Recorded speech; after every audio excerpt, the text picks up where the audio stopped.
Welcome to the joy of coding.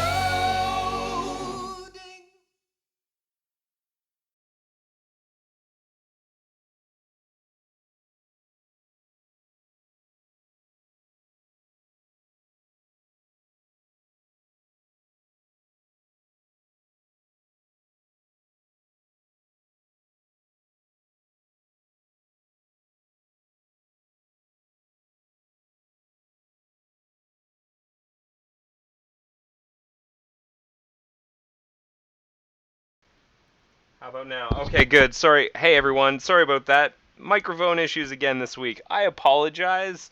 Wow, what a sloppy opening. Hey, everyone. Welcome to episode 250 of The Joy of Coding. We did it. Actually, I can play a sound effect. Here we go. Air horn. Episode 250. We did it. It's so good to see you. I'm sorry about the microphone issues. Whenever I switch screens to my screen, I'm probably going to go quiet again because I have to swap the device. I really don't know why. I had this working before and now it's not. It's very embarrassing, but we'll deal with it. Hey, welcome to episode 250, a very special episode of The Joy of Coding. For today's episode, I'm planning on watching the very first episode of The Joy of Coding and reacting to it live with you. We're going to go through it together and see what it was like back in the day when it first aired. I think it was back in. Let me see if I can find the date that I actually published it. 1 second. I should probably share my. So here's what I'm going to do. I'm going to share my screen, and then my microphone's going to go quiet again. But then I'll adjust it, and then you'll be able to hear me. So just 1 second.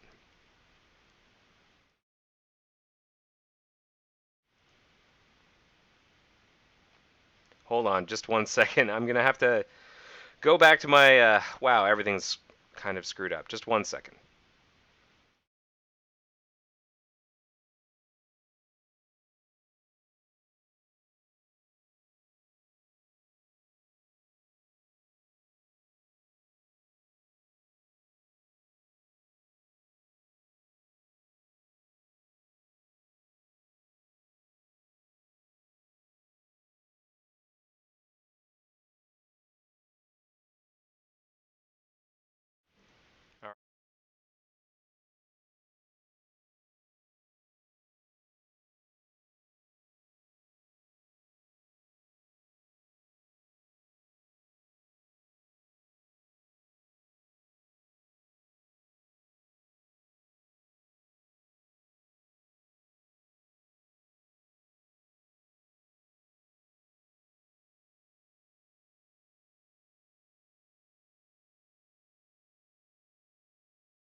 Wow, it wouldn't be the joy of coding without serious technical issues. Hi everyone, sorry about that. You saw a little peek behind the curtain there, what I was dealing with.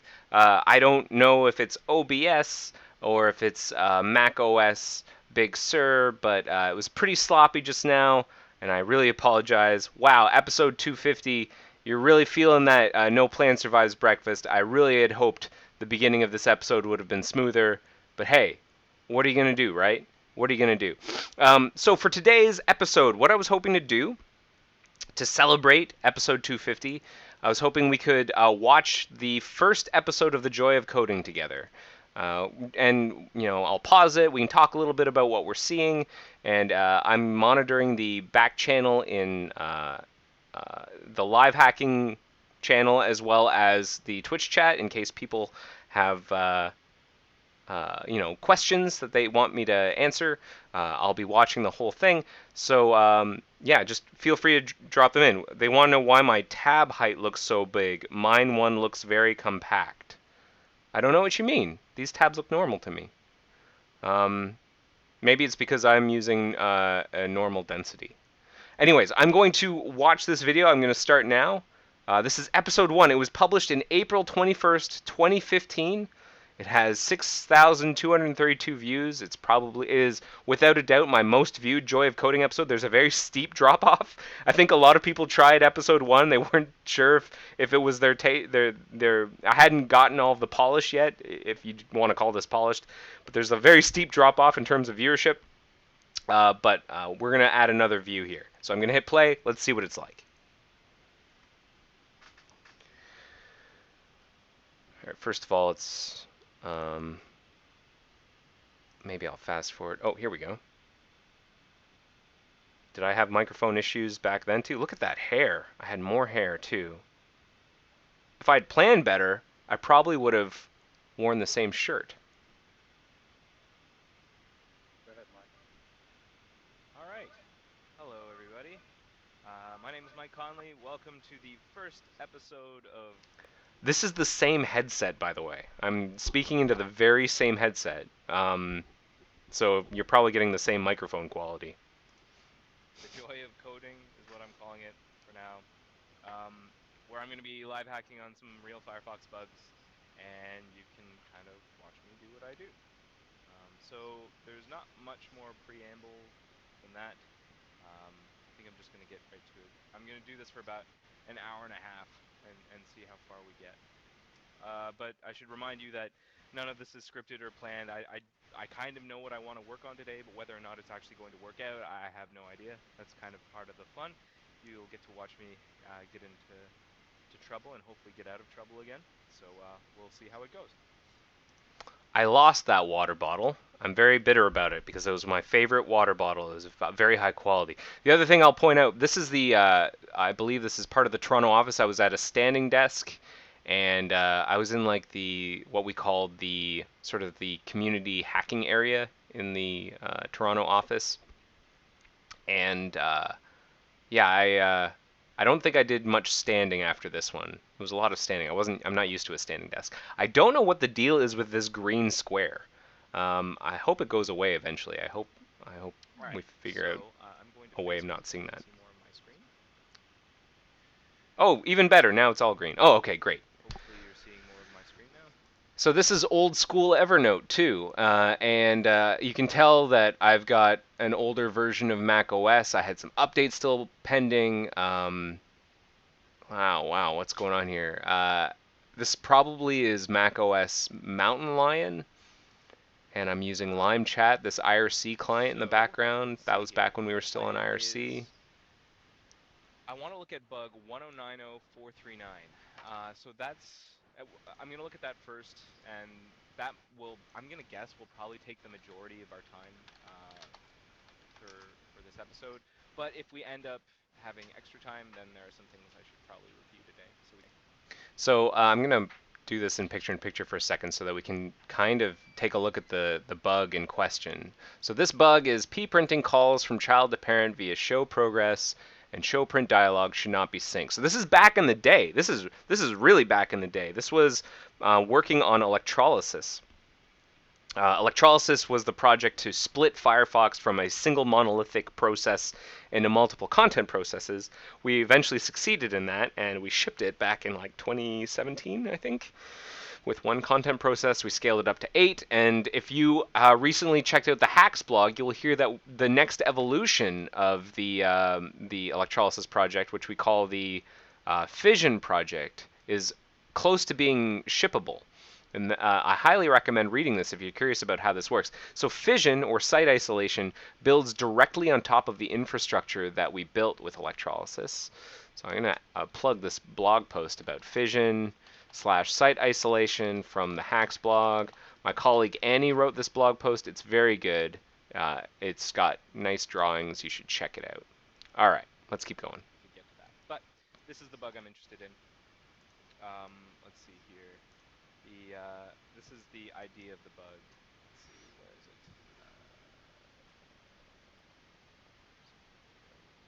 it? This one. So also I can tell just looking at this, I had not started doing note take. Like this was filmed back in, it looks like December of 2014, maybe maybe early 2015. Actually, yeah, early 2015.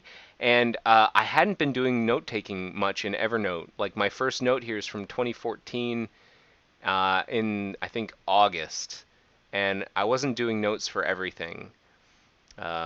So I had just sort of begun my note taking process. Printing calls from the child to the parent via show progress and show print dialog should not be synced. So I will actually, that might just sound like a bunch of gibberish. Let me demonstrate the problem. So recently, relatively recently, I got printing working on in Okay, I have to pause again. I'm sorry. I keep pausing it, but I just want to. Oh, can you turn up the volume a little on the YouTube video? I can try. It is a little quiet. I seem to recall my. Oh yeah, it's way down. I'm gonna turn that up. Sorry about that. I don't think I've said anything too important just yet, but I did want to call out a couple things here. First of all, look at these Australis tabs. Look at these curvy Australis tabs, and we weren't drawing in the title bar yet. This is old school Ubuntu. Yeah, this is back when they were doing the Unity thing.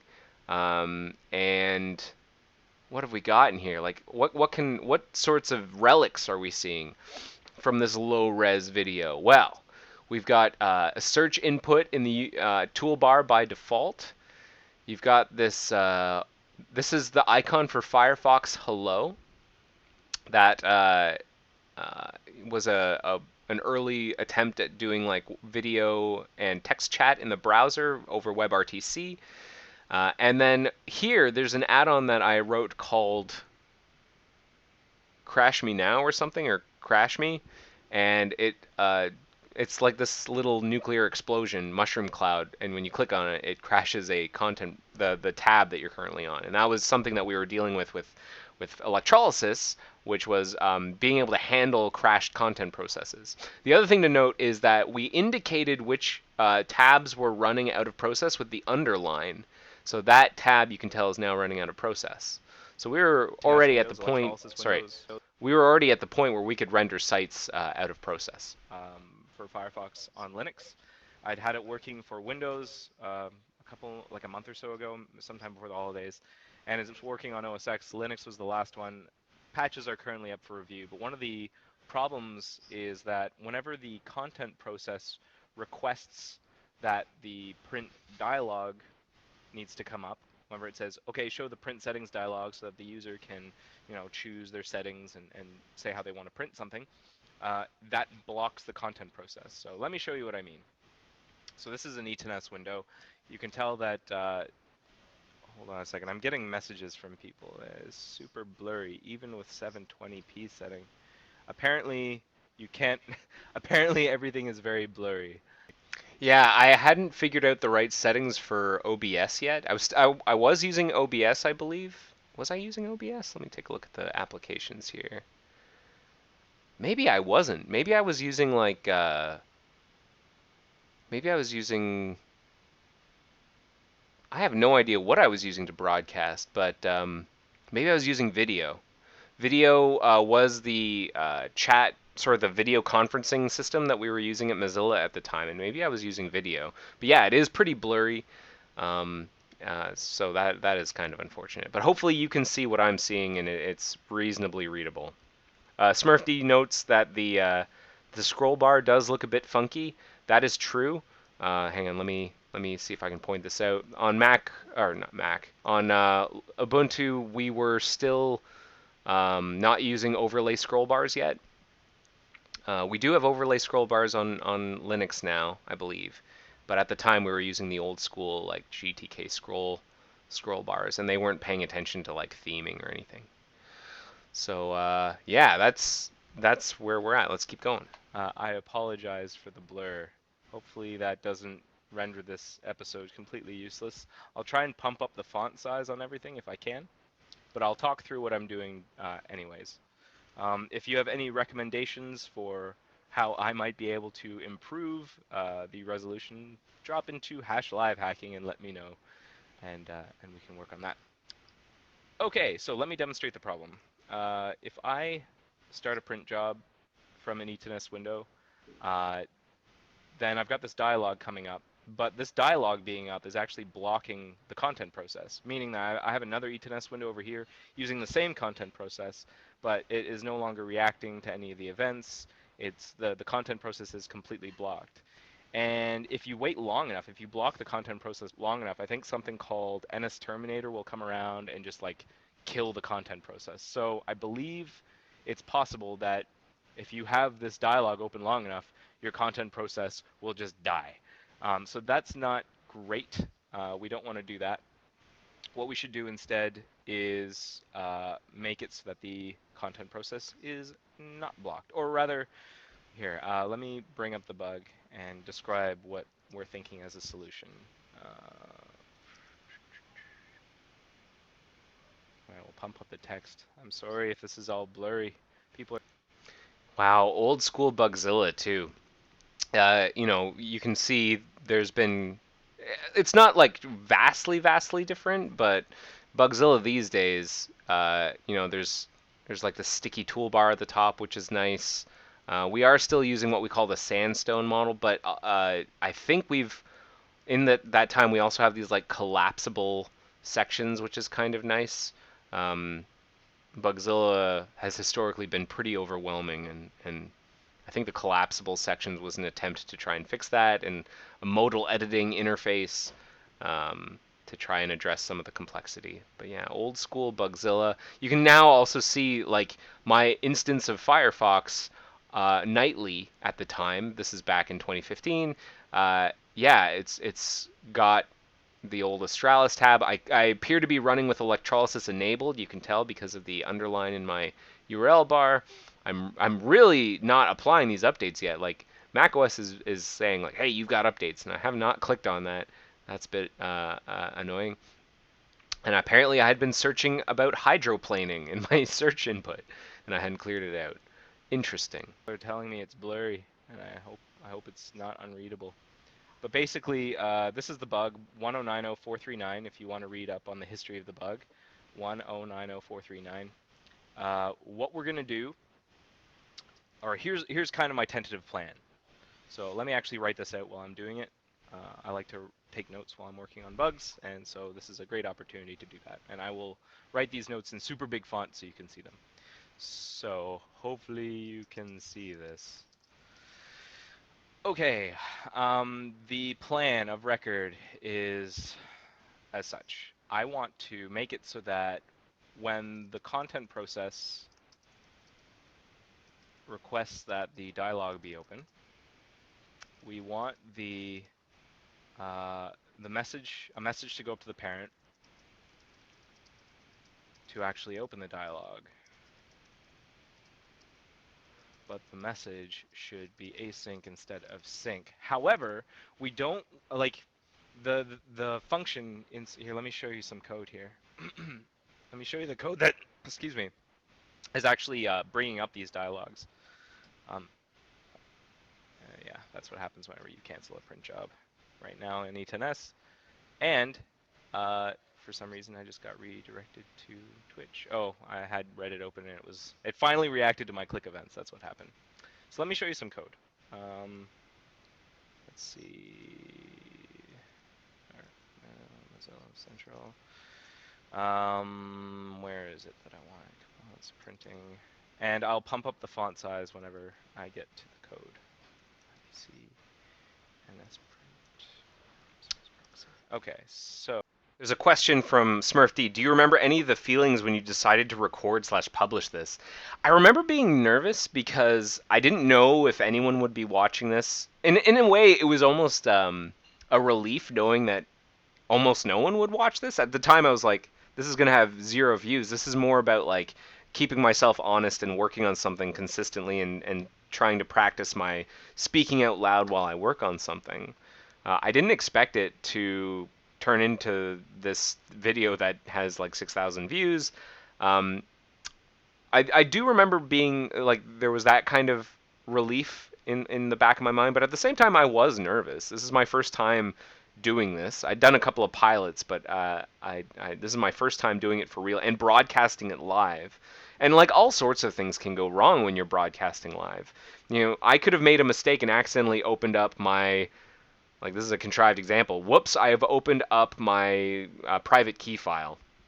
And I'm live streaming my private key file or something. I've actually had it happen where in a video, in one of these live hacking videos, I accidentally expose an API key. And like during the stream, in the background, I'm like revoking that key in order to like not. I don't remember what it was for. It was. I don't remember what the key was for, but I remember quickly revoking that key as soon as I realized that I had exposed it over Twitch or whatever it was I was broadcasting to at the time. I guess Air Mozilla. So I was always cognizant of that in the back of my head that like once something goes out there, you kind of have to react immediately. And if it's something like an API key, like you just gotta jump on it. And that, but for things going wrong, like maybe I hit a compile error, I remember feeling that there's a little bit of freedom because right off the bat I told everyone that this isn't scripted, no plan survives breakfast. Like I try and hammer that in every time, and that gives me freedom to make mistakes and freedom to be stuck and not feel embarrassed about being stuck. And in fact, being stuck is probably, I would guess, maybe the most interesting part is like watching me struggle and watching me fight through obscure compilation errors or weird issues with my computer. That might be the most interesting part, I think, anyways. Like, I think it's important that people see professional software developers struggle. That's always been like the thesis behind this, is that it's important to see people struggle writing patches because we all do. We all struggle writing patches for the most part. Like when you're working on something sufficiently complex, you will struggle. And oftentimes that process of struggle is invisible. And that can make people feel very lonely if if they think that they're the only ones struggling. That's a lonely feeling. And I think one of the reasons I was really trying to do this was to demonstrate that, like, no, I'm paid to do this, and I struggle, and I make mistakes, and I screw things up, and I'm paid to do this.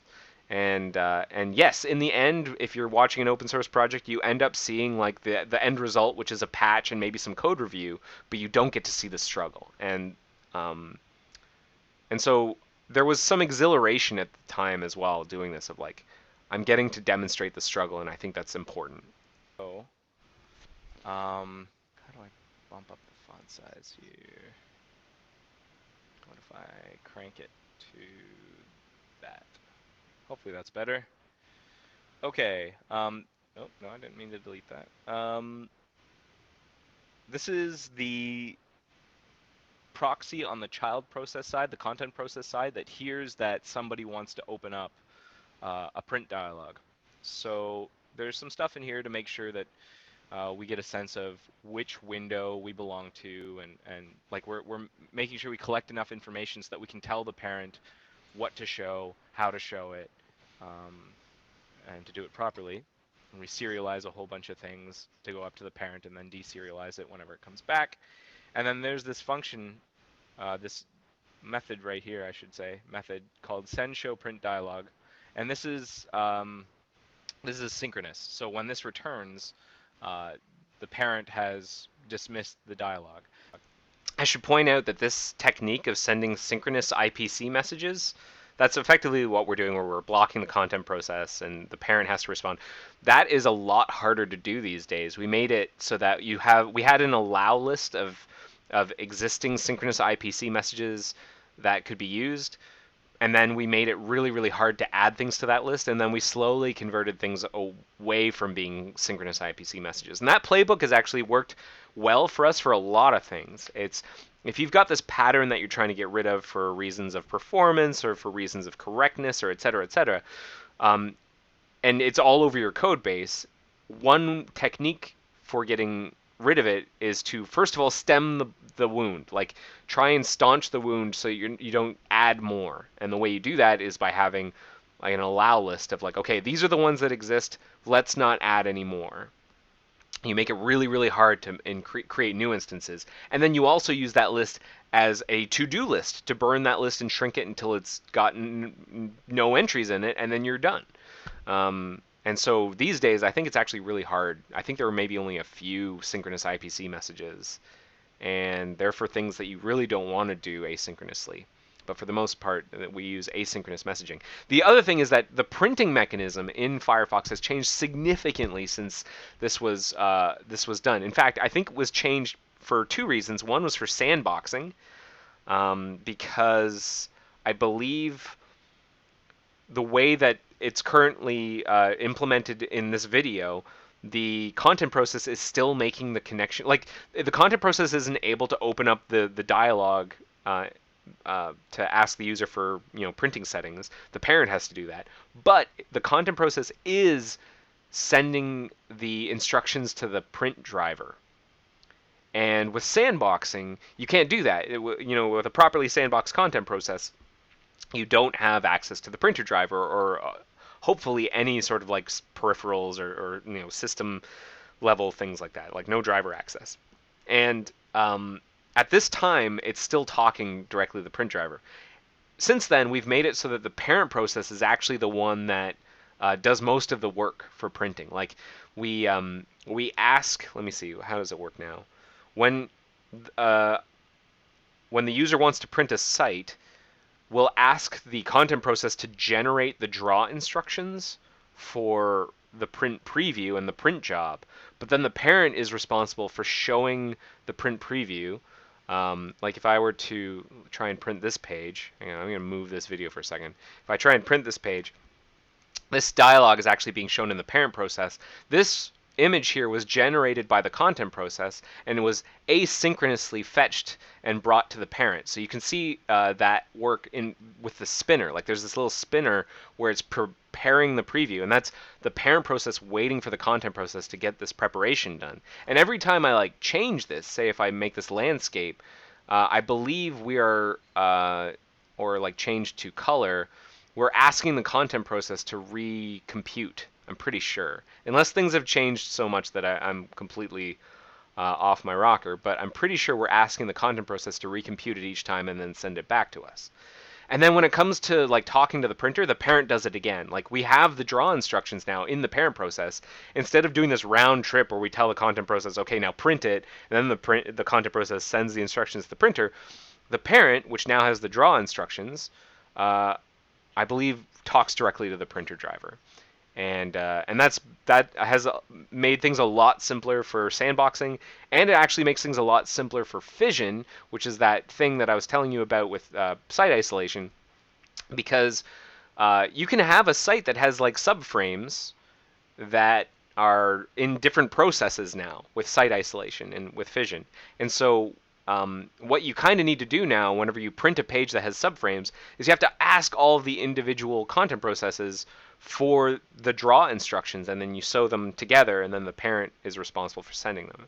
And that's how it works. And it would be a lot trickier to have the content processes individually like figure out like communicate with one another to come up with the final picture and then send it off to the printer driver. It makes a lot more sense for the parent to do the work of arranging things. I think it's the parent. If it's not the parent, it is the parent, I'm pretty sure. So these things kind of like build on top of one another, but at the time of this video, it was a lot more primitive. We're having the content process do the work, and this is just like an incremental step in getting us to like having separate content processes. But you can draw a direct line between this work here and Fission. They're like baby steps towards this larger model of like having sandboxed content processes that render web content, but that's it. And then the parent has all the power. Because what happens whenever we show print dialogues on Windows and Linux, and I think it's the case for OS X as well, is that we actually, like the dialogue spins its own event loop. It's a kind of a modal dialogue that spins its own events, so it's blocking. Let me show you what I mean. So this is the message that send show print dialog. That's the method that tells the parent, yo, show the print dialog, and the responding printing parent. There's a method in here called receive show print dialog. This is what receives it on the parent side. And we do a whole bunch of work here to deserialize what the child sent up and figure out which window we're trying to open a dialog in. And then we eventually get to this function called show print dialog, which that's actually doing the job of opening the dialog on the parent side. Because, and you're probably wondering, why are we doing all this work just to show the dialog on the parent side? Why didn't we open it in the child side? And the reason for that is that the child process does not have the ability to open dialogues. It doesn't have the ability to open modal dialogues. It really has, the only thing it can really control is what's within the content, the web content. That's a deliberate choice. And so whenever we need to do things like muck about with the browser or the Chrome or open Windows or something, you have to talk to the parent in order to do it. That's intentional. And I think it's a good security characteristic. And one of the things that we want to be able to do eventually is to sandbox the content process to prevent it from doing any sort of communication, direct communication with like the operating system or the file system, and to go directly through the parent for most things. And we did it! Like, the content processes are really sandboxed now. If you take a look, I'm just going to pause again. I apologize. If the pausing is disruptive, I'm sorry. But I think it's important to talk a little bit about the sandboxing. Was it Mozilla Content Process Sandbox? If we take a look at the Sandbox wiki, I believe there is like a table that tells you where we're at. And like not every because we kind of have to do this specially for each operating system. They're not all at the same content process sandboxing levels yet. Like we've got level 6 on Windows, and level 6 is like the higher the level, the more. Hang on, I should probably get this right. What do the levels mean? The higher the level, the more sandboxed it is. Right. And maybe level 6 only makes sense on Windows? Level 5, level 6, and this is just for Windows. And the difference is that, like, on level 6, we make it so that you can't do some of these things. Like, you can't do... Oh, we have additional mitigations that I guess are provided from the operating system. Like, we're already doing ASLR. That's what's called address space layout randomization, which makes it harder for malicious programs to predict the way memory is going to be laid out, in theory. And that's useful for, you know, if something is trying to take advantage of a buffer overflow or you know, those classic security vulnerabilities that native languages give you. That this tries to be another barrier, a defense in depth to like make it harder to take advantage and craft an exploit based on a vulnerability like that. What things are added here? Image load, no remote, low label, prefer locked down default DACL. I don't know what that means, but that looks to be the difference between 5 and 6. Everything else looks the same. So Windows across the board, trunk, beta, all the way out to release since version 76 has been at level 6, which is great. The compositor is like, so we've got different sandboxes at different levels. Excuse me. Like the parent process is not sandboxed at all, really. And then we've got other content processes that or other sub-processes that you want different sandboxing levels on. Like, for example, the compositor process needs to be able to talk to the GPU. And so, let's see here. If there's anything about the compositor process in here. Doesn't look like it. But, you know, that process separation makes it so that not only are things more resilient against, like, driver crashes or something, but, you know, even if if a content process gets compromised somehow, then, you know, there's no direct line to the compositor. You'd have to go through the parent, trick the parent, which then tricks the compositor process. So it's like more and more barriers, more and more things for vulnerability researchers and you know, bad actors to try and circumvent. And the more barriers you put in place, you know, the harder it becomes. And it looks like Mac OS is at level 3 for the content process, at least according to this this document. And on Linux, we're at level 4. And if you take a look at what level 3 is, Level 3 is everything included, so like most syscalls, many syscalls, including process creation, is locked out.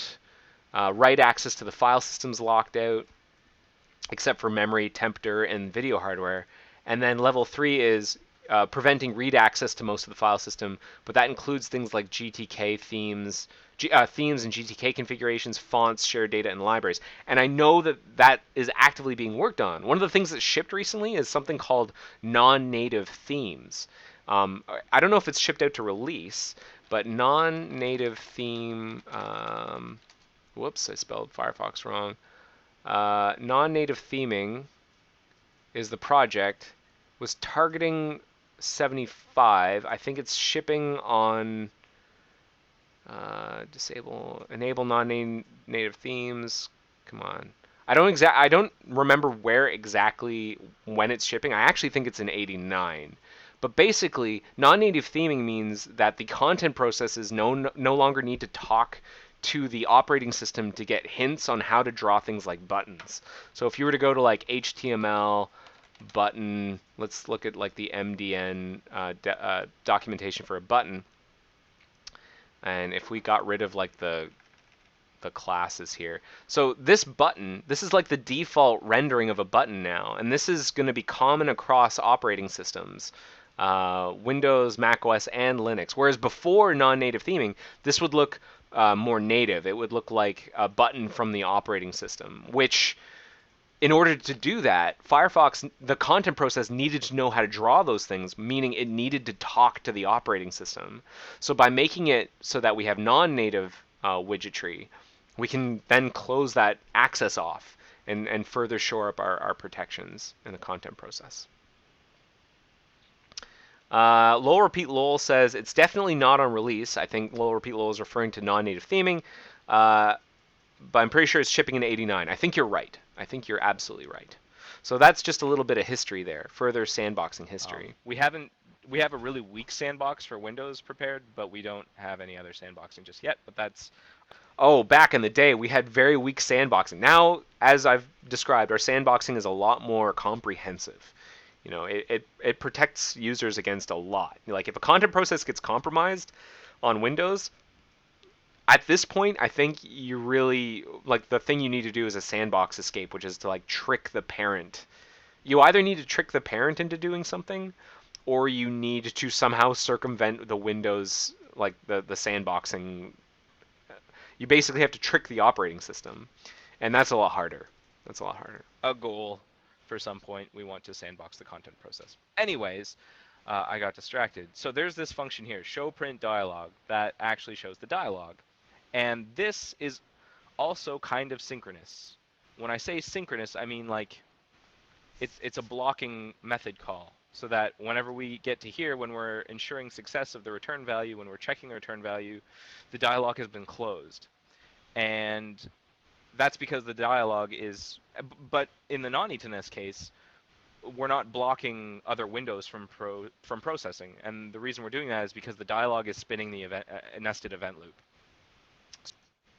It's kind of a broken sentence there, but I think I understand what I'm talking about. There are almost like there's two things that are blocking. Like with the way it currently is, the content process blocks and the parent process blocks, waiting for the operating system to get back to us. Whereas before E10S, it was just the parent process being blocked and not content. And I don't even know if it's being blocked so much as that, spinning a nested event loop doesn't necessarily mean blocked. It just means that, your stack, a section of your stack is blocked, but while you're spinning that nested event loop, you can still process user input events and react to things, but you're also waiting for a particular series of events to unblock that chunk of the stack. And generally speaking, nested event loops are a really bad idea. We still do them somewhere, but they are to be avoided. They're like a tool of last resort, because oftentimes a nested event loop means that you're basically trying to cheat, and you risk re-entrancy by spinning the event loop while you're trying to hold in some place in the code. Because you could like re-enter the thing that is spinning the nested event loop. You could like have multiple nested event loops all on top of one another, and you can get into some really hairy situations that way. All right. So we're blocking the main event loop, but it spins a nested event loop. Now, nested event loops are generally a bad idea, but It I was a mean, bad it idea back adds then too. a kind of another level of complexity to things. Um, but in this case, it's been working for us. It's the only solution I could think of for this particular problem. It hadn't occurred to me to try and refactor the printing engine to do all the printing in the parent. Like at the time when we were working on electrolysis, it was, get this thing to work, make it so that you can, oh, thank you very much. Just got a tea delivery, delightful.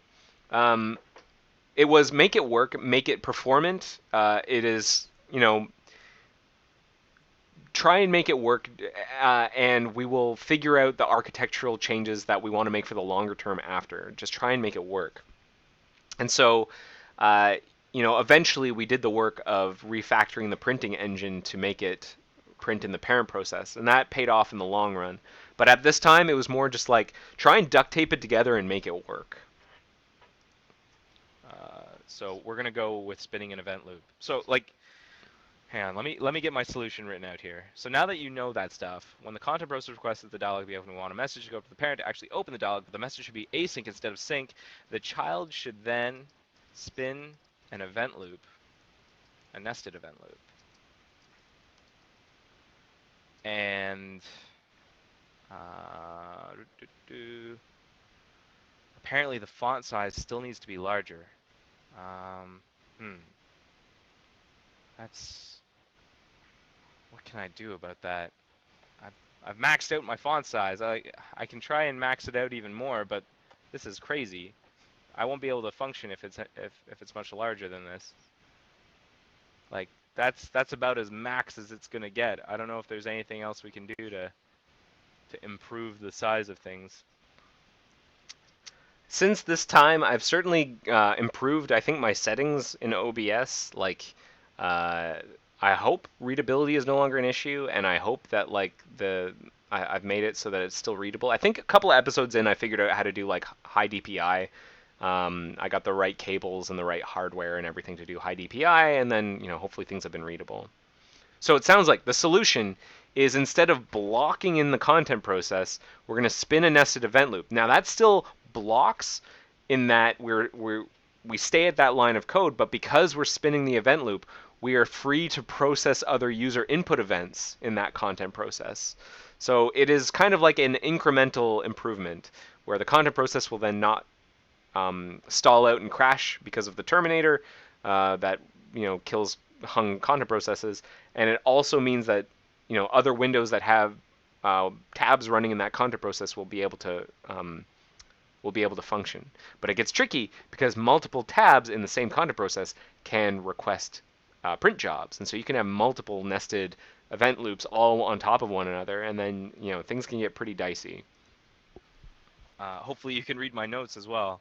If this doesn't end up working out, like this, I should point out, I haven't really, like I've been doing these pilots on YouTube Live and lower the resolution, says someone in IRC. Lower the resolution. I really hope this doesn't end up being like a debug.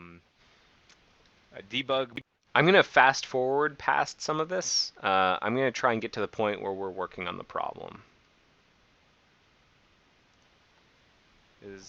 Let me know in IRC if that's better. I'll assume it's better for now. I don't want to waste too much more time, so I'm going to keep going. The child should spin in a nested event loop and wait for a message from the parent with the status of, with the return value. I guess I'll just say with the return value of having opened the printing dialog. So we'll actually have two nested event loops. This is kind of crazy, but we're going to have a nested event loop in the child waiting for a message back from the parent saying that the dialog closed and telling us how it closed. Meanwhile, in the parent, when it opens the printing dialog, it's going to spin in a nested event loop to actually show the dialog. That's something that I don't need to write.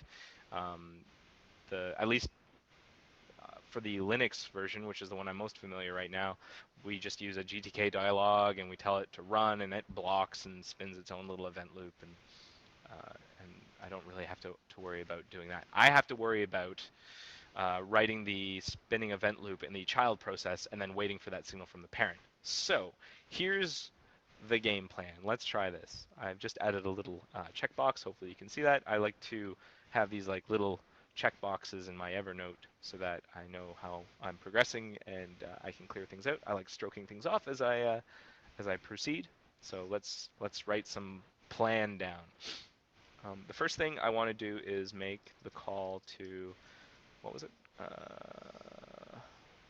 Oh, it's so hard to read. I'll bet it's harder for you folks to read who are watching. I'm sorry about that. To show print dialog, make the call to send show print dialog be async instead of sync. So that's a matter of altering the printing IPDL.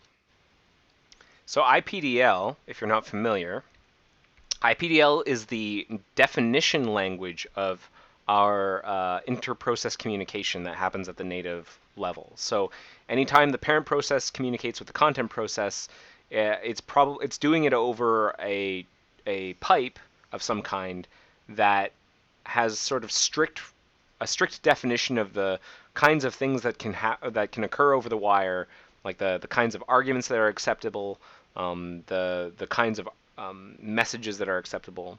And that happens in this definition language that Mozilla developed called IPDL.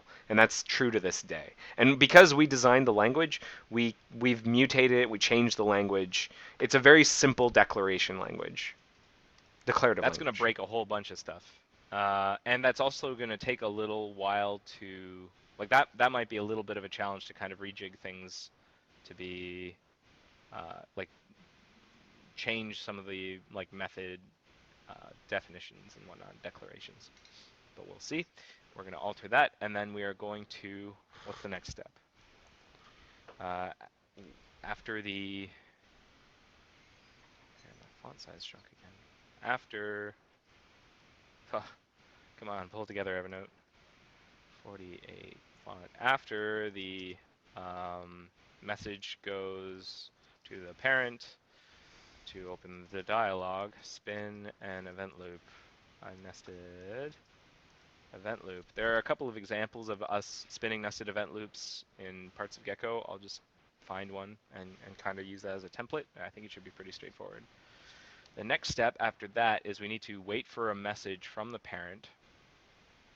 Like, I haven't actually tested whether or not this is going to work, but I'm pretty sure that because we're spinning a nested event loop, we'll still service messages from the parent. So like messages that come in to say, hey, you're, actually no, that will totally work. That should work. The whole idea of a nested event loop is to allow messages to come in from the parent. So we're good. But what we need to do is make it so we need to add a message listener, probably an async one.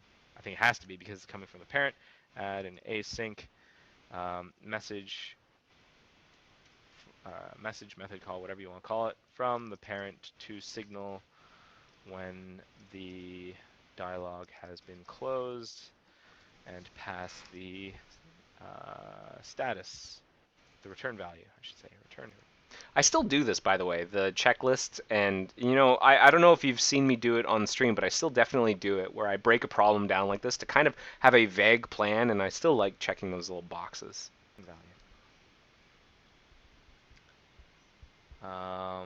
And then what we'll do is we'll stash it. Like whenever the handler for that message in the child should then stash those values within the proxy instance, and I think that'll be safe. Pretty sure that, well, it's a service. I assume that like it's a service we're going to be holding like this state from this one dialog. I think it's pretty rare to be opening a whole bunch of printing dialogues. So service is service in like Firefox land and Gecko land, or in particular in XPCOM land. So XPCOM is one of the older sort of architectural models that Gecko and Firefox uses. It's a holdover from the Netscape era. for dividing up or organizing components that talk to one another. And when I say service, I effectively mean singleton. It's a thing that for which in per process there will only be one instance of. And so my concern here is that I'm stashing the state on like whether or not the dialogue, like what the return value of the dialogue was. But if I'm stashing it into like a singleton service, then I might get some confusion if ever I have multiple print dialogues open, which is a valid case, and resolving what state comes from where. All at the same time. Um, just trying to think if there's going to be a problem here. Yep. Like, suppose I have two windows and I open print dialogues in both, and I cancel one and then cancel the other. Or if I cancel both at the same time, the messages will come in a particular order. Mm-hmm. The nested event loop. So I've skipped a step here, past the return value. The other very important step is knowing how to escape the nested event loop. Have the proxy notice that um, the async message from parent has been sent and exit the nested event loop. So now I'm a little bit worried because I just thought about this. It's an edge case, but we do have to worry about the case. Like, this is where subtle bugs can come in. If you just assume that a user is only going to have a single print dialog open, I mean, invariably, we have like what, 500 million users on Firefox. Somebody's going to have multiple print dialogues open at some point. Hang on a second. Nick in live hacking says, "Hi everybody, sorry, just joined the live stream. Why is the video resolution so low? Even at HD max on the video settings out on my side." I don't know. I wish this were looking better for you people. I'll try lowering my resolution yet again. All right, I'm gonna skip past whatever it is I'm doing with the video resolution. It's like it's getting bigger and bigger and bigger. To try and I'll try. I don't think they're okay. Zimio says it's better. Great. Glad to hear it. So maybe I can actually take this opportunity to shrink some of this font down. Okay, I'm gonna. So that's the plan of record. I'm just thinking now about the problem of multiple print dialogue. And here's the other thing about multiple print dialogues. Like, there is an inherent order in terms of the nested event loops. Like, the very first one that you open will spin its, like with this plan, will spin its nested event loop. Then say you have that second window and you spin its event loop. And so you've got these two that are going, and you've got these event loops stacked on top of one another. The first one's below the stack, like further down on the stack, and the second one's higher up on the stack. But that doesn't, like, the user can change state in either. And so like we're just because you can't assume that you're going to unwind the outer stack first. The user might choose to like set state for the first one rather than the second one first. And how does that impact things? Like, can you even set state while we're waiting, while we're in this like lower nested event loop? Like, that's the problem with nested event loops, is that they can start stacking like this, and then you have like a real problem. And how we're going to deal with that. I can tell I'm worried that maybe I chose the wrong problem for the first stream. But at the same time, you're getting to watch me struggle and think through it, and so there's value there. What will happen? So let me think through what happens, because we're in a nested event loop. We could end in a pretty sticky situation where we have like a whole set of nested event loops, like a nested event loop. We're running in the nested event loop. We service a message from the parent, from the child that puts us in a nested event loop while we're still in that first nested event loop, Mm-hmm. and then we are kind of in bad shape. That doesn't sound great. Let's take a look at what we currently do, because again, this font size is ridiculous. I'm going to bring it down. Hopefully now, because my resolution is so much higher, I can do this without too much fuss.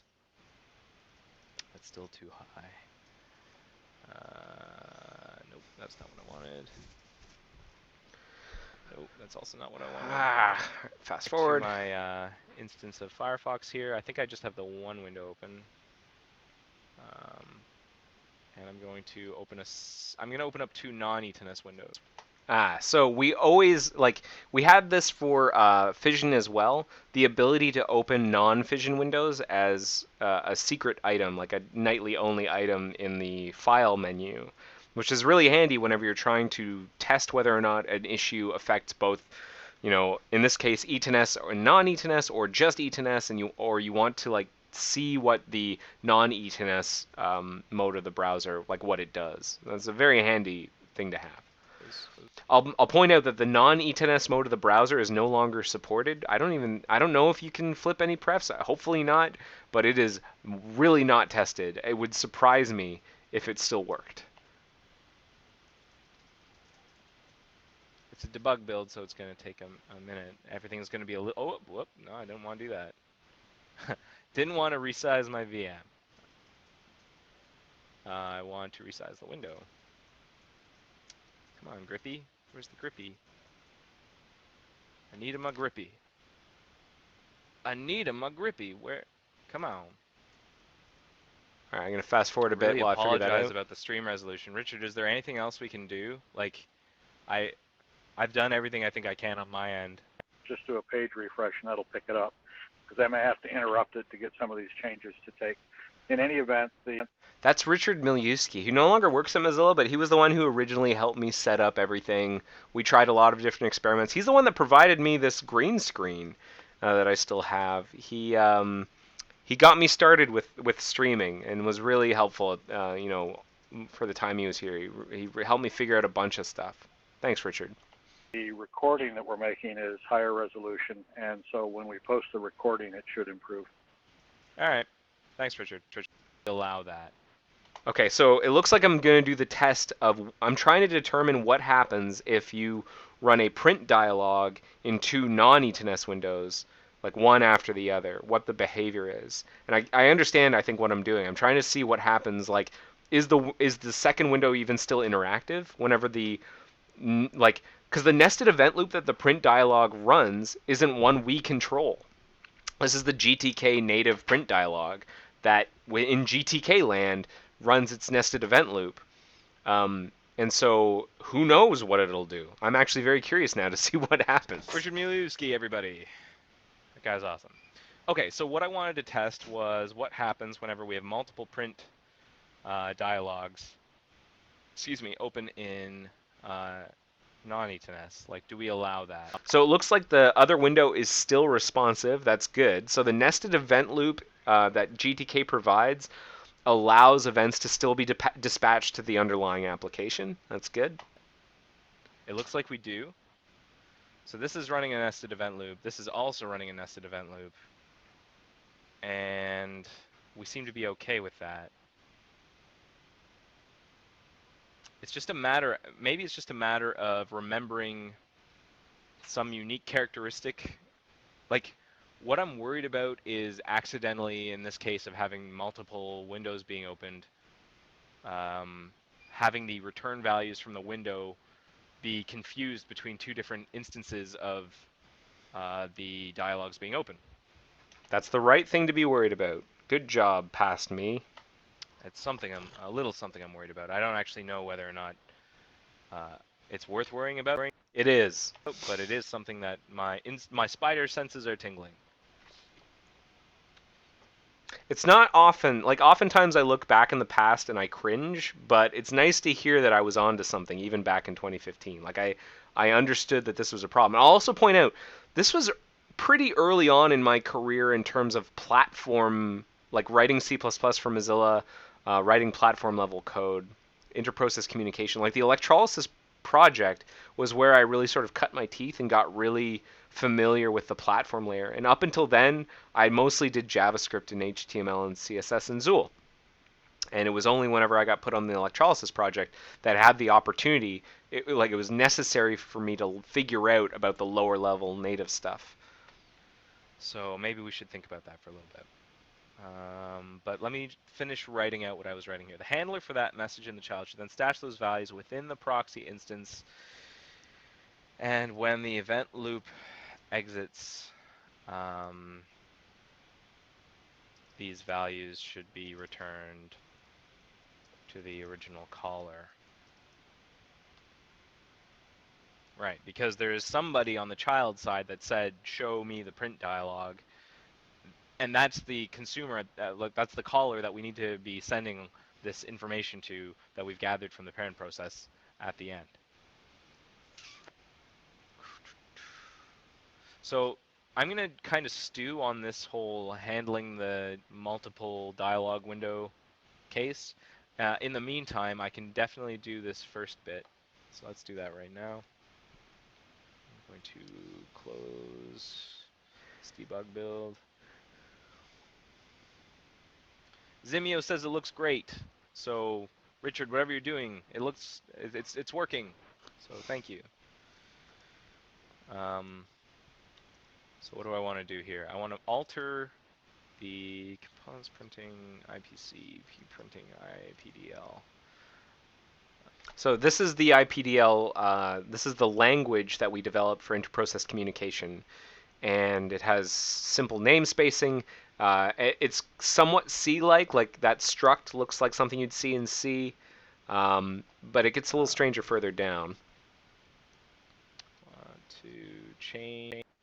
So now we get down to these protocols where we're talking about like what sorts of messages can go across the wire and from whom, because you can have messages that can only come from the parent, can only come from content, or they can come from either. That's what this next section's all about. So these two, there's actually two. There's like this show progress, this show progress method that's also sync.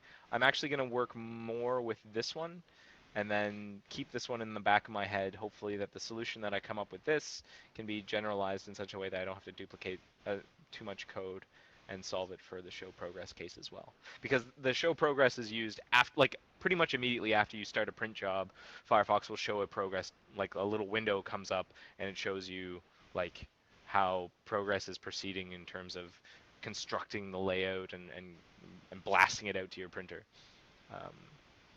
Fun fact, I found out there's a cancel button on that progress dialog. That cancel button straight up does not work. It has not worked in years, apparently, and there's a bug on that. But if you ever start a print job in Firefox and like cancel it, it's not going to cancel. That's like if you cancel it in the progress dialog, I should say. That's a surprising result. I filed a bug on it. I will hopefully fix it soon once I am. I don't think I ever fixed that, but printing has, since that time, printing has definitely changed, and I don't even think we show a progress dialog anymore. Like, I think as soon as you hit print, at that point, it's up to your printer driver. Like on Mac OS here, the little like printer spool manager, like the spool job thing on Windows is what it's called. On Mac OS, I don't know what it's called, but like that's where you'd want to cancel it, is from that little manager thing. And like we wipe our hands clean because there's very little we can do. We handed it off to the driver, and now it's in charge. So I don't know what we were thinking with that little cancel button. Once I am done with this stuff. Okay, so let's make show print dialog. Danny Colin asks if I was a Vim user back in the day. Note that I've still got Sublime open here. So I had Sublime, and I've been using Sublime for a long time. And I'm using that on Mac OS, but inside my VM, which I guess I didn't have a copy of Sublime, or I didn't want to maybe I didn't want to do the work of getting the license moved or adding another site, or I don't remember what the issue was, but on my VM I just stick to using Vim. Okay, async. Which I'm used to. I can do that. Actually, I think it might be that easy. I think it changes like... Not quite. I'm going to tell you right now. So the fact that there's like a return value, it's not that easy, self. you missed something. So because something's async, it can't have a return value. An async message is just something that you just send it, and the return value of that async message is, did I send it correctly? Not whether or not it was like what it returned. Now that's from back in the day. These days, it's actually, we have a really nice sort of abstraction on top of this that allows us to do effectively like lambdas in C++ with promises. So you can have a structure like this where you can say, all right, this is an async message that will eventually return this information, and then the parent process, or in the thing that sends the message, you can use a lambda function to eventually handle that return value whenever the parent eventually sends it. And that's the sort of thing that these days you kind of take for granted almost in JavaScript land, with like async functions and promises and whatnot. No, I think it might just be that easy. It's not. Yeah. Let's see how much. Oh yeah. So this was something I was hitting before. If you're worried about this crash I was hitting, this is what I was wrestling with last week. This crash is actually an assertion failure because of something that's going on in Cairo, and this is something that I will see every time I shut down my debug build after having opened the printing dialog, and that's just the way it's been since like Firefox 4. Or maybe even longer. Although someone says, I don't remember who said it in the bug I filed about it, but it might be that I just have an out-of-date version of Cairo. The Cairo libraries on my system, or maybe it's a too new version of the Cairo libraries. Basically, it's not a big deal. So I don't know if we use Cairo anymore. Cairo, if you're not familiar with it, Cairo is a drawing library. It's a cross-platform, if I remember correctly, it's a cross-platform 2D drawing library that we used to talk to Cairo graphics to eventually like render to the graphics card or graphics system. And it was cross-platform.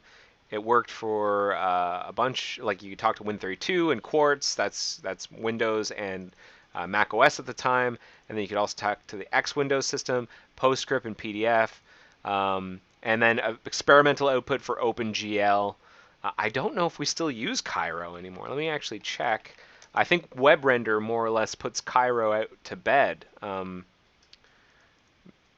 Even in non-E10S, or sorry, non-WebRender, I don't know if we'd use Cairo anymore. I would suspect not. What would we draw? I think there was another sort of abstraction, Skia? Is it Skia that we used instead? Skia graphics library. So this is a more modern, I think, competitor for Cairo. Graphics library, and for some reason SearchFox isn't coming up with a result here. SearchFox is not responsive. It's not responding. That's a shame, but things have certainly evolved a lot. We definitely don't use Cairo for excuse me, we don't use Cairo anymore, I'm pretty sure. At least not with WebRender. Now with WebRender, I believe we talk directly to, oh, you know what? Don't quote me. We take the draw instructions in the compositor process, something, talk to the graphics card. That's what we do. The fact that I'm crashing whenever I shut down, try and ignore that.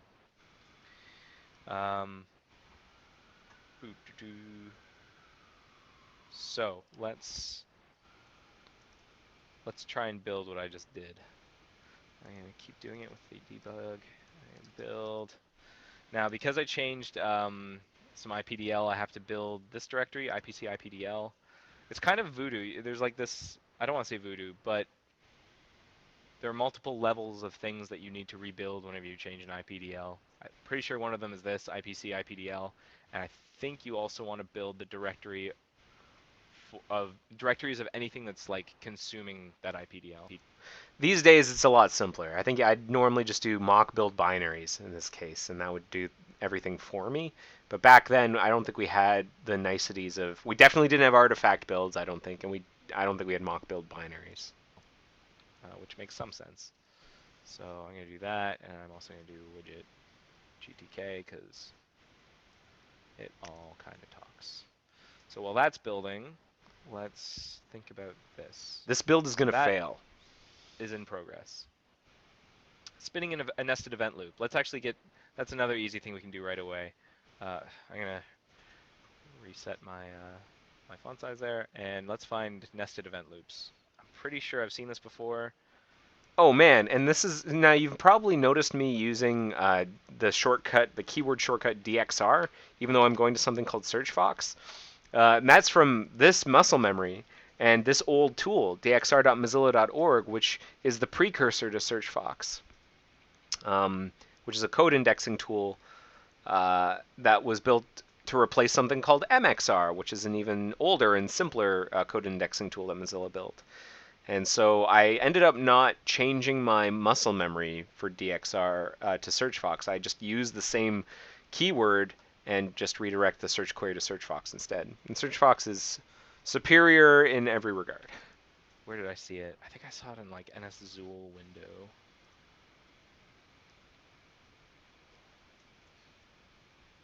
If you notice, I'm using DXR instead of MXR. It's the best. So this was back when I guess DXR was like the new hotness. Wow, it wasn't that long ago. I don't know. I don't think DXR is still functioning. I could be wrong, but let me just check. Yeah, it just redirects to SearchFox now. Oh, and SearchFox is running. So let's just see if Cairo, if there's any hits for Cairo. Transferring data. It's thinking. Well, while that's running, we'll keep the video going. Okay, nested event loop. I think I did, it's in like top level window, create top level, create new window, create Chrome window, create top level window. I've seen it whenever I was dealing with like new Windows stuff. So, oh, here it is. NS process next event. This is us spinning an event loop.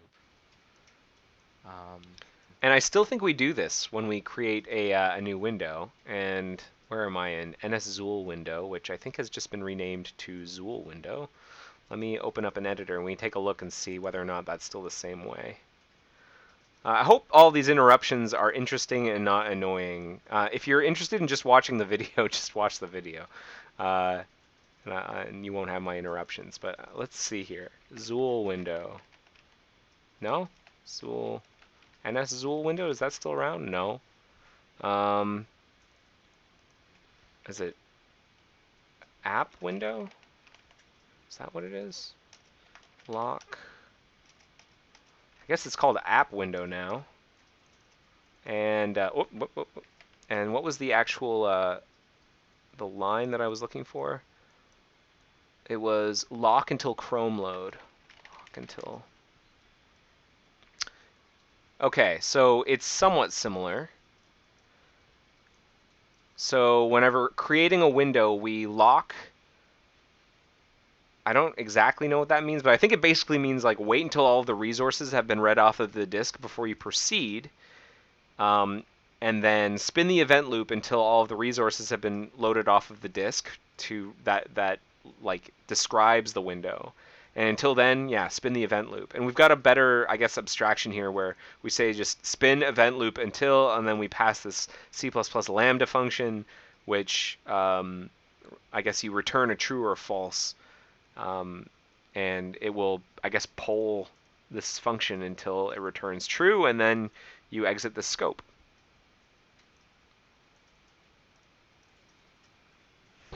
Let's find another example. I'm curious to know whether or not that build fails, so I'm going to skip ahead actually.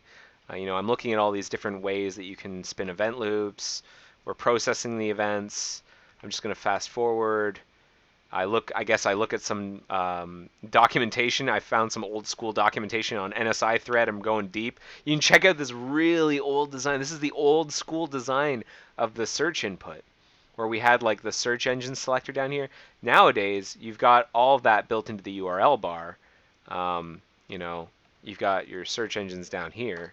The search input, the separate search input, is still available. If you go into About Preferences, you can get to it. It's under here. If you go to Search, you can add it. But I have not used it in years. Okay, I'm going to keep fast forwarding. I want to see myself deal with this build failure. Because I know there's one coming. What am I looking at? I'm looking at the definition of pending, like polling events. Okay, okay. Go back to my notes. I guess I'm just trying to... Ah, here we go. Dealing with the build error. I knew there would be a build error. To pass true or false for a may wait. Okay. So we don't forget. What's next? What's next? So now we know how to do that. Has this finished building? Ah, it freaked out. So asynchronous message declares return values. Can't Right, have return so values. I screwed up. I screwed up, people. That's what this is all about. Good. I'm glad I have that attitude. And that was the right attitude. Screwing up publicly, it's fine, so long as you demonstrate how you are getting out of it, and you know, you can describe what you're learning, or you can, if you know, you hit a technical issue and you can't figure it out, well, just say it out loud, and then maybe you'll figure it out. And it's okay. It's okay to struggle. Showing you how I screw up. So this async method cannot return stuff. That is not what we want to be able to, like, it doesn't make any sense. An async message doesn't get a return value. It doesn't get any information from the parent right away. So we need to chop this stuff out. The modified settings, though, that's like what we want to get back once the dialog closes on the parent. So like there will be a way to contact the child. So notice that there are two areas, like the two delineations. There's like the parent section, and these are the messages that can be received from the child to the parent. I've always found that very confusing. It says parent up here, but these are the messages that the parent can respond to. And then down here in child, that's where you define the messages that the child can respond to. Say like, look, I don't know what I'll call it.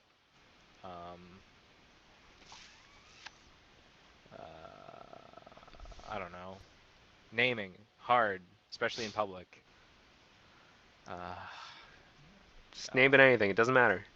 Get print settings. It's pretty bad. Doesn't matter. You can change the name later in review. Nope, that's not the right clipboard. That's the one. Okay, I'll put that there for now, just to remind myself. But I will comment it out. What? And then this thing is no longer returning values. That's going to break other things, like the bits of code where we say deal with the stuff that that message returned. But we will get there. We will get there.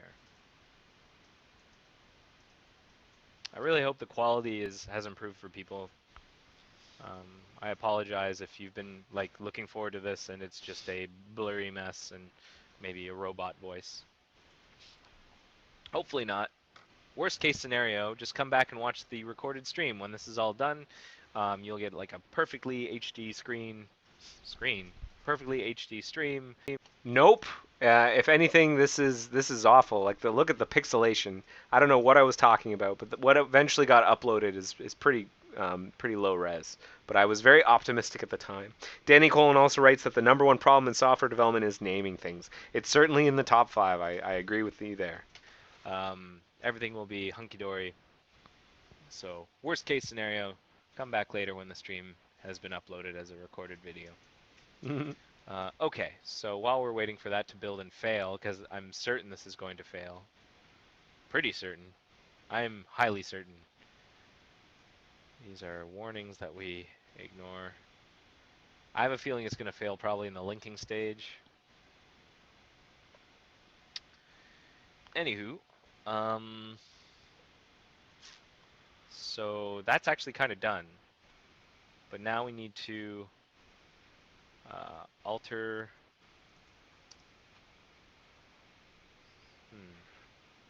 alter NS printing prompt service proxy Naming things. so that it doesn't expect return values from send, show, print, dialog. I wish I could draw for you people. Evernote actually does have a drawing capability built into it now, which is nice.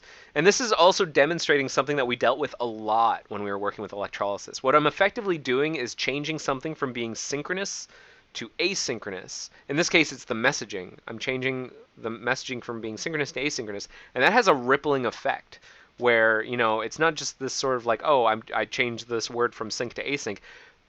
Things that expect other things that were synchronous to be synchronous and are now asynchronous have to then change, and any of their dependencies also have to change. And like this can have a cascading effect on your software system. And that was what we were dealing with all the time in electrolysis, because it was so much of transitioning things from synchronous to asynchronous. Wish I could like show you a piece of paper because I kind of want to draw this out. Is there like a drawing tool in here? I don't think so. Pictures. I could take a picture of a drawing that I take. I'll just try and describe it. So, and I'm going to describe what I'm thinking, but I'm probably going to change it as I go. Like I said, I'm kind of thinking on my feet here. I'm flying by the seat of my pants. So, let me just think out loud here.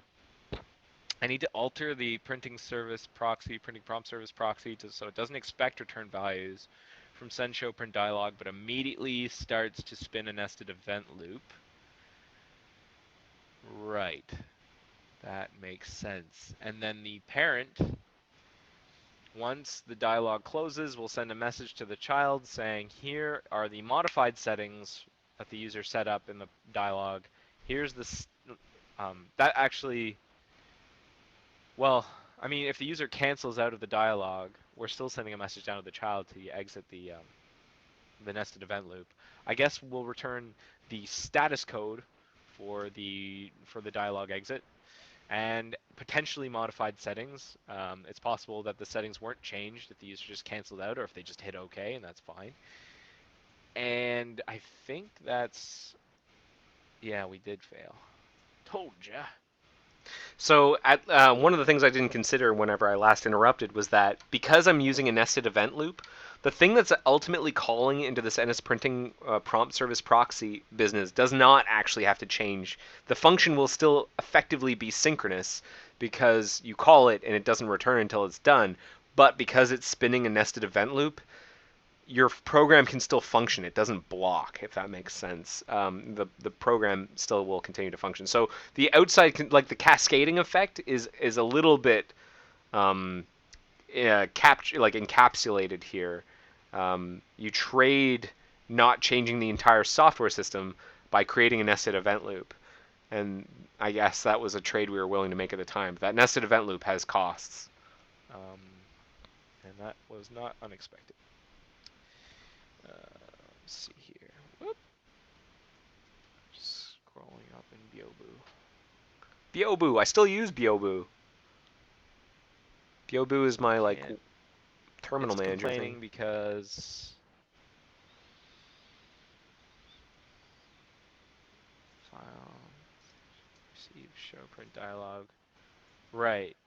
Because it's expecting.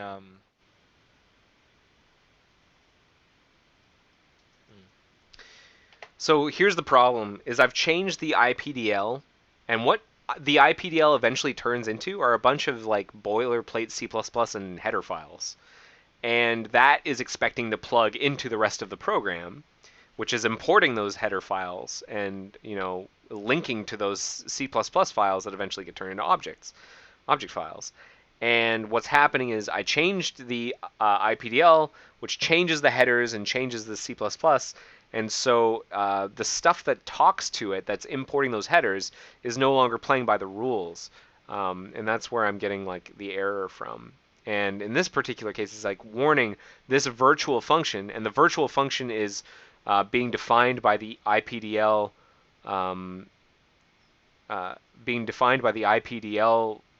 file that's it's being generated, and then saying it's hidden, and that's because I'm overriding it with I'm overriding the virtual function with the concrete function declaration, the actual function declaration, and the signatures don't match. So that's the problem. I haven't updated my header files to match what the virtual function definition is. Was hidden. Warning, virtual bool was hidden. That's just a warning. It's a warning, but it's probably related. There's It's the error. Error can't allocate an object of abstract type. Printing parent. right. I can't allocate an object of abstract type because there are still some virtual methods that haven't been properly overridden, that haven't been correctly overridden. So you can't instantiate one. That's what it's complaining about. Because yeah, there's something I haven't implemented one of the functions properly. I've changed the Bingo. function signature, Bingo.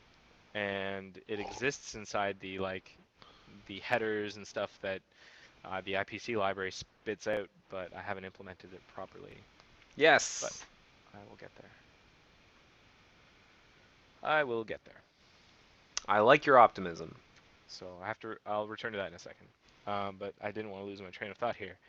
So what I want to find out was what's the information that we send back? The modified settings success. I think in this case we care about the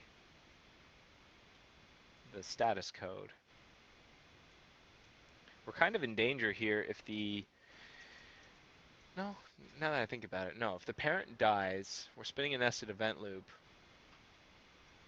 If the parent dies while you're spinning a nested event loop, I'm pretty sure the operating system should ideally clear those content processes. There are going to be zombie content processes whose parent has gone away. There's a dependency there.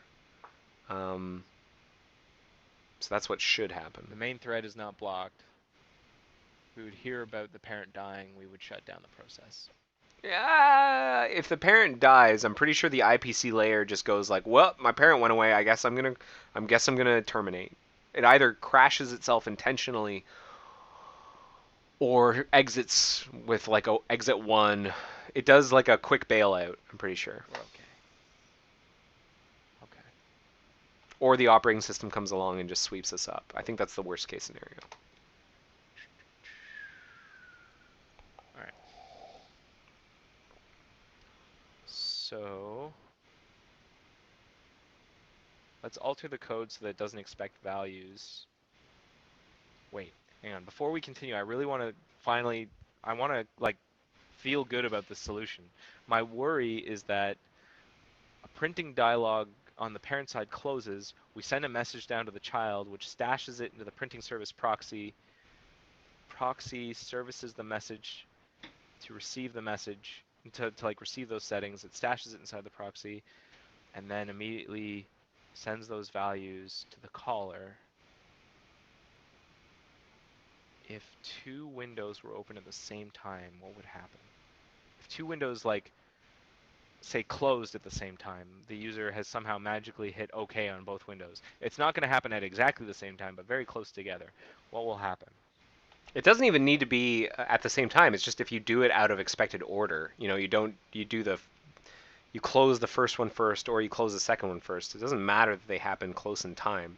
The messages aren't going to like arrive near like so close in time that it's not like threads and memory where like they might overwrite one another. Like there is an expected order. There should be a guaranteed order. I don't think there's a race here. Or is there a race here? I mean, there will be you can get it in either order is all that will happen. And you just have to be ready for either order. And stashing the state inside of, like having that state variable, here's the main problem, is if you're using the state variable on the service, on whether or not you need to exit the event loop, as soon as the first one, either dialog answers and that state variable gets set, both loops exit because you set the state variable. That is, I think, the core problem here. To find a race, people. It's not a race, it's confusion. And yeah, it's you've got the wrong model here, Mike. one thing you could do is you could have a mapping between like the window that requested the print, like the DOM window that requested the print, and the sort of the state information, so that that nested event loop is checking the window in scope, checking that mapping, so that you don't confuse different, the request for each window. And I wonder if that's the solution I eventually went with. My gut says that there might be a race here. It's not a It race. feels racy. Nope. Dialog will close. Good instinct, but wrong. It's not a race. It is It's just that you're gonna get you can't guarantee the order. It's not really a race. If it sounds like I'm being hard on myself, this is how I always this is me talking to myself. I wouldn't talk like this to I wouldn't be like, no, you're wrong, to a colleague, obviously. This is how I talk to myself. Dialog A will close. Dialog B will close. Dialog A, because it's whichever one is on the... Well, that's interesting. Nested event loop. Whichever one closes first will be the one to send the message to the child. Mm-hmm. Messages are sent in order. Mm-hmm. The second dialog closes, another message comes in saying I'm done. Mm-hmm. The double nested event loops. They're both gonna exit. Whichever one receives, like the nested event loop, the first one. Oh God. Think about it. Whichever. It's hard to think on your feet. Like, I should be a little gentler with myself. It's like, this is one of my first times being in front of a group. Well, nobody really, but like an unknown number of people. It's at least one person is watching. Richard Miliuski was watching, but some people in IRC. And I'm trying to think through this like complex system out loud. And I'm not used to doing it. I don't have the ability to draw and share it. I'm kind of at a disadvantage. So I should be a little bit gentler with myself. It's easy to see in hindsight, I think at least, what the issue is here. And because I did the problem, and I'm like, how many years older now? 6 years older?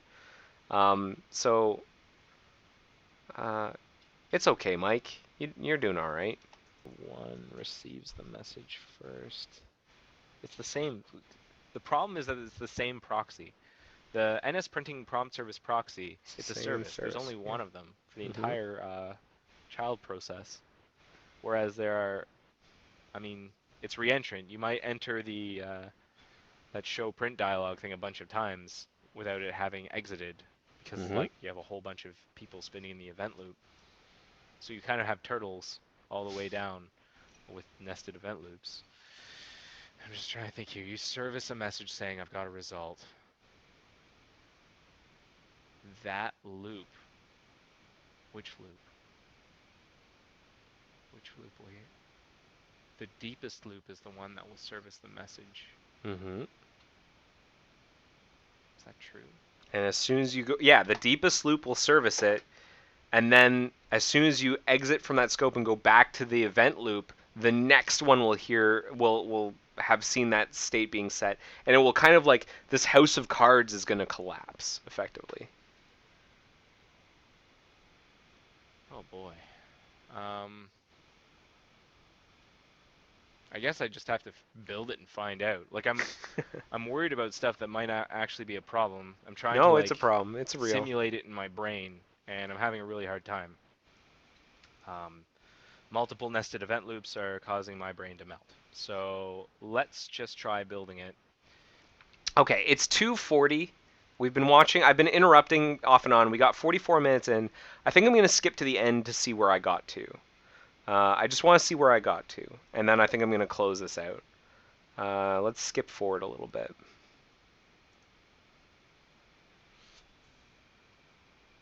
I guess this video is not one that Google has been watched recently. Google is having to fetch it out of deep cache or deep storage and bring it to the surface. Come on. Coming from NS Print Engine. Oh no, not as print engine. NS document. Mystery. I wrote a mystery. Look, I'm writing a mystery here. I say mystery. From where did we fire NS error not available when attempting to print again after having entered the nested event loop in the child? So I must have hit that at some point. Let's see when that happens. Or dialog.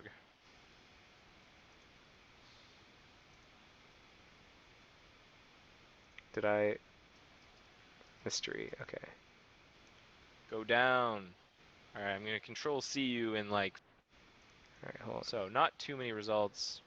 Let's look under Or printing. I'm looking for it. I want to see Nope. me testing Let's it look under here. widget. Come on, show both windows. So the child is still it's stuck in its event loop. I could do this like a bunch of times, and I'll have this like. Huh. So that is what I'm trying to Huh. figure out. Why? Maybe. Oh, you know what? It might not be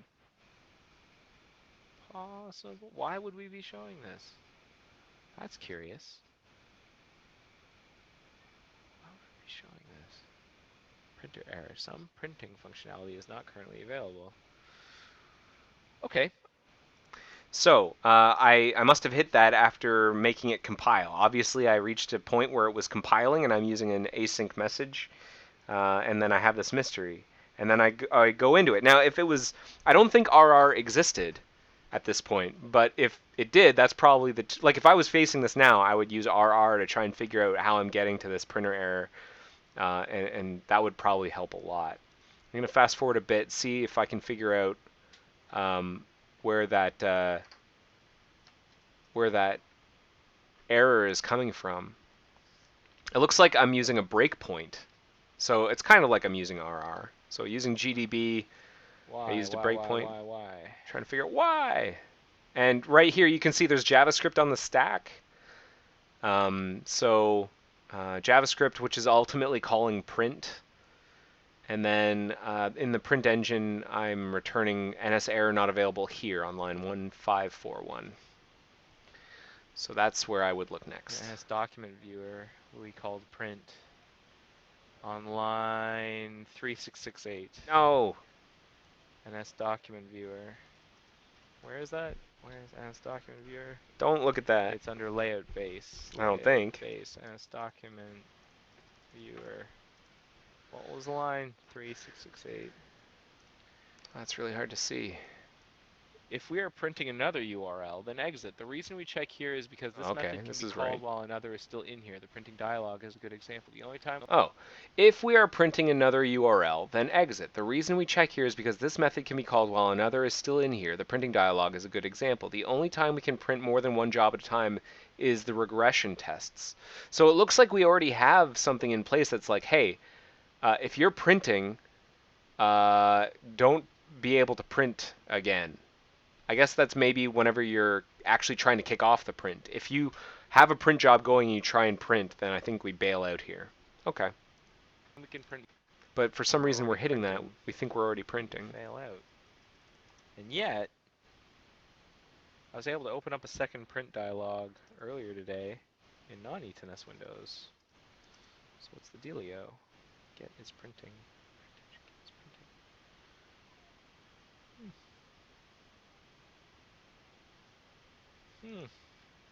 All right, did I figure it no, out? it's print engine. NS document viewer. Print. Fast forward. It's wrong. I wish Evernote would copy the formatting. Oh well. You can in Evernote now and in Joplin you can have like pre-formatted chunks and paste in code, and I do that all the time now. SmurfD also says, I seem to be using Xscope here as well. Yeah, I think one of these is Xscope, or maybe it's along the side. I've been using Xscope for a long time. Yeah, it's right here. So I've been using Xscope for a long time. Okay. Did I figure out why? Dialogues. Good progress. The next step, I don't think we're gonna get all the way done. That's not typically like that. That'd be incredible if I got this completed and like a patch ready by the end of the streaming session. But we're actually making. It's happened. It has happened more than once that in a Joy of Coding stream we have gotten a patch written and posted for review, and sometimes even landed. That's like the trifecta, is you get like we figure it out, we post it up for review, and then during the same stream we get review and we land it. I think that's happened like once or twice, and it's chef's kiss, but it's very rare. It's like watching a shooting star. Pretty decent headway here. So the next step is to add an async message from the parent here. So let's see where I got to. I'm going to fast forward more towards the end. What, if any of this screws up, we call this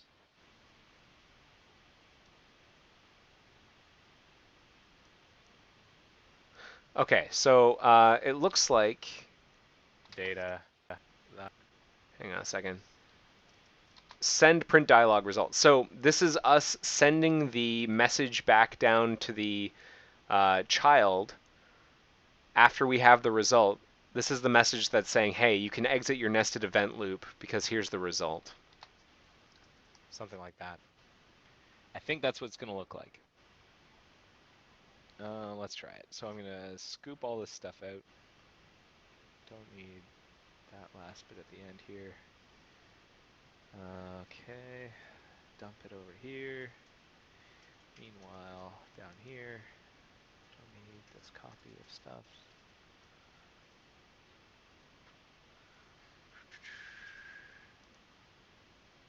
Yada, yada, yada. Clean it up, clean it up. Instead. Fast forward, fast forward, fast forward. Just cleaning it up. Let's see if it compiles. I'm just like... return values inside IPDL. Yes, our return values are numbers. You can send numbers. So... and we have a special type for it, NS result. Just call this RV instead of dialog RV. Rent. Show. Fast forward, fast forward, fast forward. Did it build? Because it's inside that crazy nested event loop. And we just have to kill it. Die. Alright, here we go. Build. All right, fast forward past... Oh. So it's 2:20. I've got about 10 minutes to go. I'll watch it to the end. I'll watch it to the end from here. Problems. Now what? Did I... Is there There's no way I'm going to 10 get all minutes? this done. If you are interested in continuing to monitor my progress on this particular bug, I'm going to actually drop a comment into this video to a live... Here, I'm able to share my notes. I can like put a public link, and inside the video page I'm putting a comment in. Here's a link to the live notes for bug 1090439. So comment. There. I just added a comment to the video. If you feel like refreshing or whatnot, you can get a link to these notes. So after I'm done, like whenever the stream is done, I'm actually going to go back to my desk and continue doing this stuff. I just won't be thinking out loud. So here are my notes from that time. They're still here. And the mystery, from where did we fire it? The error is coming from here. That's for this NS error not available. It looks like in the non-E10S case we have different print engines per document viewer. So a new print engine is constructed which isn't already attempted to print, it seems. So do we share document viewers when in E10S mode? Must have been doing something wrong before. I can totally open dialogs in both windows now. It looks like if I have multiple windows with printing dialogs open, I cannot dismiss older dialogs until the younger ones have been cleared. Then the events are serviced. Hypothesis. On Windows, I think my current code is flawed such that if I initiate a print job from the first window dialog, then I'll actually end up printing the document in the second window. I have a potential solution to this, but I'd like to prove that it's correct. So this is a technique I still use, like a hypothesis. I test the hypothesis. I test the hypothesis. Yes, this appears to be a problem. And then it looks like I talked to someone, wants me to investigate the impossibility of altering the show print dialog interface so that we don't need the results from the print dialog right away, and avoiding the spin of the nested event loop. Jim was my manager at the time, I believe. And then, wow, all this stuff. And then Smog had a suggestion as well.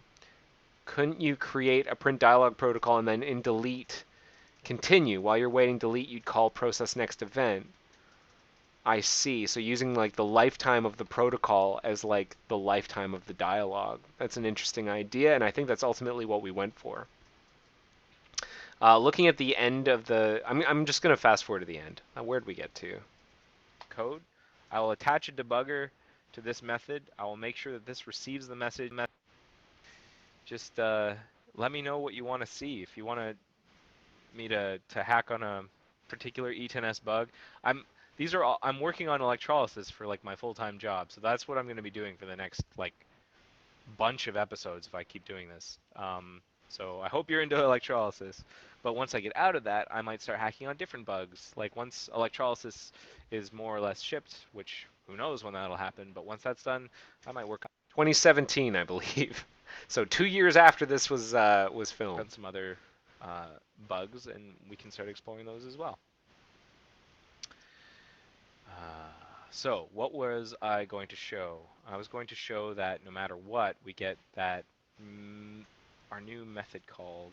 So that's going to be in the child process 19844. So I exit GDB.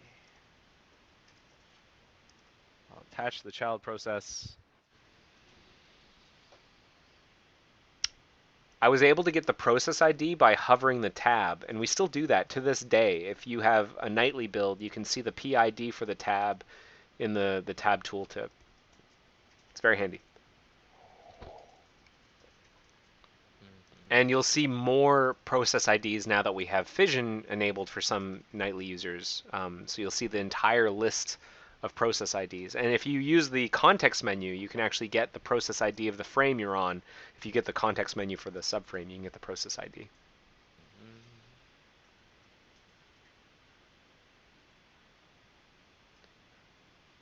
Linking, waiting for it to link. Attach. Or sorry, I wasn't waiting for it to link. I was waiting for GDB to read symbols from libzool. So I will attach. No, you're already attached. As Don't attach printing again. Prompt service proxy. You mean break. You mean break, not receive, attach. Print dialog result. Not attach, you fool.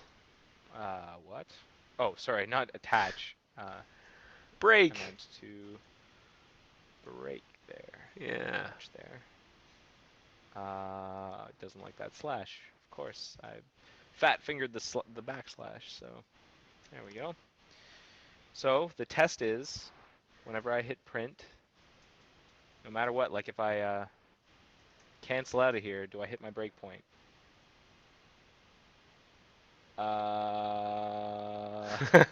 I crash. It looks like I hit a Moz crash. A Moz crash. That's usually because I failed an assertion.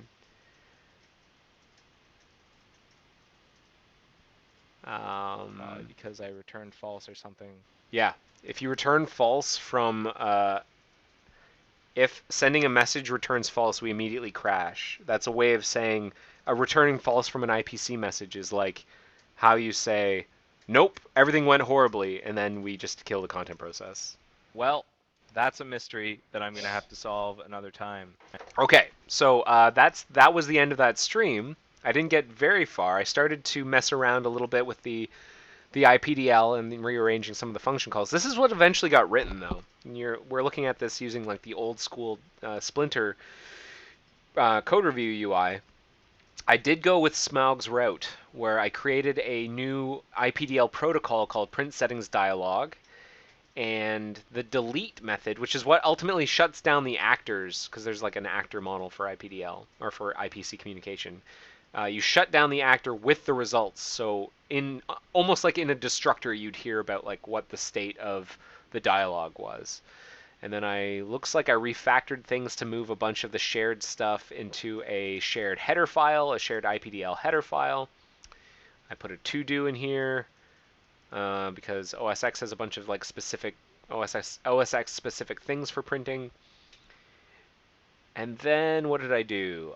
In the implementation for print settings dialog child, we mostly don't do anything. We just receive the result and stash it in our cell. So that was my way of avoiding the issue of having the state be held inside of the printing proxy service. Is instead we have the state held inside of the dialog child, for which there is one for every print job dialog, which makes a lot of sense. That was a great idea, Smaug. So and then it has this like returned bool, and I guess that's what we'll use to determine whether or not we're still spinning the event loop. In the parent process, what did I do? I made this a utility function. Show print dialog is no longer responding to a message. Instead, we call that from receive show print dialog, and then we send the delete message along with the results to tell the child to stop spinning the event loop. And in the child implementation, so there's a bunch of header stuff and boilerplate.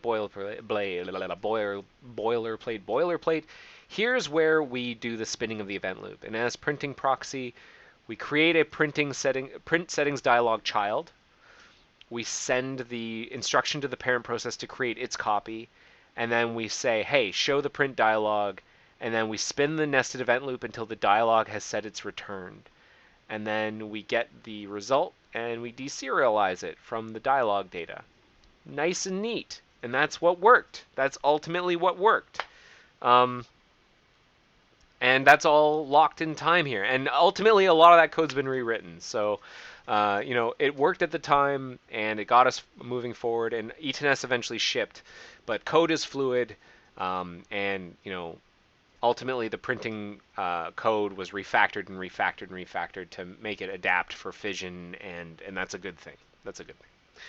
Okay, I think I'm going to stop the stream there. Hey, thank you so much, and I want to thank you if you've been watching for a long time. Thanks for joining me for episodes, however many episodes, and being here on episode 250. It's like a milestone episode, and I really appreciate it.